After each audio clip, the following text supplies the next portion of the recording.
കേരളത്തിലെ ഉത്സവപ്പറമ്പുകളിലെയും പള്ളിപ്പറമ്പുകളിലെയും പിന്നീട് ലോകമെങ്ങാടും മലയാളികളുള്ള സ്ഥലങ്ങളിലെല്ലാം ഓഡിറ്റോറിയങ്ങളിലെയൊക്കെ മൈക്കുകളിലൂടെ സംസാരിച്ച എനിക്ക് ഇന്ന് ജനങ്ങളുടെ ശബ്ദമായി ഈ നിയമസഭയിലെ മൈക്കിലൂടെ സംസാരിക്കാൻ അവസരം തന്ന പാലക്കാടുള്ള ജനങ്ങൾക്ക്, ആ ജനങ്ങളുടെ ഇടയിലേക്ക് എന്നെ പറഞ്ഞുവിട്ട പാർട്ടിക്ക്, നേതൃത്വത്തിന്, മുന്നണിക്ക് എല്ലാവർക്കും നന്ദി പറയാൻ ഞാൻ ഈ അവസരം ഉപയോഗിക്കുകയാണ്. സാർ, നന്ദി.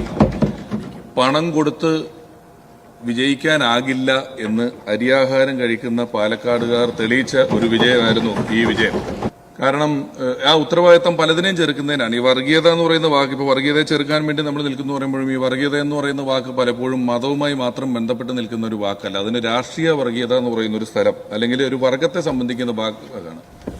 ഏതെങ്കിലും ഒരു രാഷ്ട്രീയ പാർട്ടിയാണെങ്കിലും അത് മറ്റെല്ലാവരും എതിർക്കപ്പെടേണ്ടതാണെന്നും മറ്റെല്ലാം ഇല്ലായ്മ ചെയ്യപ്പെടേണ്ടതാണെന്നും മറ്റാരും ശരിയല്ലെന്നും നമ്മൾ മാത്രമാണ് ശരിയെന്ന് വിശ്വസിക്കുന്നതും ഒരു വർഗീയത തന്നെയാണ്. ഞാനിപ്പോൾ പറഞ്ഞില്ലെങ്കിലും പിന്നീട് അവർ തന്നെ കണ്ടെത്തിയ ഇത്തവണത്തെ, ഞാൻ തന്നെ ആദ്യം കണ്ടപ്പോൾ അയ്യോ ഇത് കൊള്ളൂലല്ലോ എന്ന് വിചാരിച്ചതായിരുന്നു ഈ LDF അല്ലാതെ മറ്റാരുണ്ട് എന്ന് പറയുന്ന ഇവരുടെ ഒരു ക്യാപ്ഷൻ എന്ന് പറയുന്നത്. മറ്റാരെയും ഉൾക്കൊള്ളുക എന്ന് പറയുന്നത് അത്ര എളുപ്പമല്ല ഇവരെ സംബന്ധിച്ചിടത്തോളം. ഞാൻ തന്നെ പാലക്കാട് ജില്ലയിൽ നടന്ന ഒരു പൊതുപരിപാടിയിൽ എന്റെ എതിർ സ്ഥാനാർത്ഥിയെ കണ്ടപ്പോൾ അദ്ദേഹത്തെ കെട്ടിപ്പിടിച്ചു. ഒരു UDF-കാരൻ എന്നോട് നിങ്ങൾ എന്തിനാ എതിർ സ്ഥാനാർത്ഥിയെ കെട്ടിപ്പിടിച്ചെന്ന് ചോദിച്ചില്ല, തെരഞ്ഞെടുപ്പിന് ശേഷമാണ്. ഞാൻ അതിന്റെ കമന്റ് ബോക്സ് നോക്കിയപ്പോഴും എന്തിനാണ് ഞങ്ങളുടെ സ്ഥാനാർത്ഥിയെ കെട്ടിപ്പിടിച്ചെന്ന് ചോദിച്ചു. പിന്നെ എന്നെ ചീത്ത വിളിച്ചുകൊണ്ടിരിക്കുകയാണ് ഒരു പ്രദേശം മുഴുവൻ.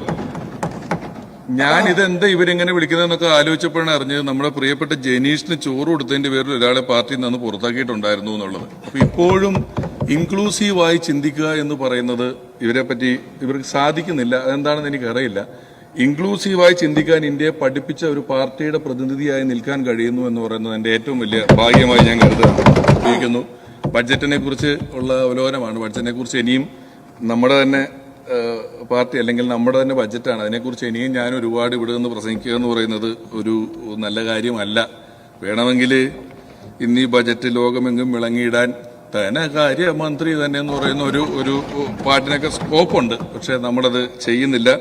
ഏറ്റവും കാര്യമായി തിങ്ക് ടാങ്ക്, ജെൻസി പോലെയുള്ള ഒരുപാട് വാക്കുകൾ, മുൻപ് ബജറ്റുകളിൽ കേട്ടിട്ടില്ലാത്ത വാക്കുകൾ കേട്ട ഒരു ബജറ്റാകുക കൊണ്ട് തന്നെ ഇത് കാലത്തിനൊപ്പം നിൽക്കുകയും കാലത്തിന് മുന്നേ സഞ്ചരിക്കുകയും ഒക്കെ ചെയ്യുന്ന ഒരു ബജറ്റാണ്. ഈ ബജറ്റിനെ ഞാനും ഏറ്റവും ഹൃദയപൂർവ്വം സ്വീകരിക്കുന്നു, സ്നേഹിക്കുന്നു. കടമ ചെയ്ത വഴിയും അല്ലാതെയും നമുക്ക് ഈ വലിയ വിജയം സമ്മാനിച്ച ജനങ്ങളോട് നന്ദി പറഞ്ഞുകൊണ്ട്, ഉത്തരവാദിത്വം പറഞ്ഞുകൊണ്ട് എന്റെ 2 മിനിറ്റ് ഞാൻ ദാനം ചെയ്തിരിക്കുന്നു. അപ്പൊ ഒരിക്കൽ കൂടി എല്ലാവർക്കും ഹൃദയപൂർവ്വം നന്ദി. Thank you.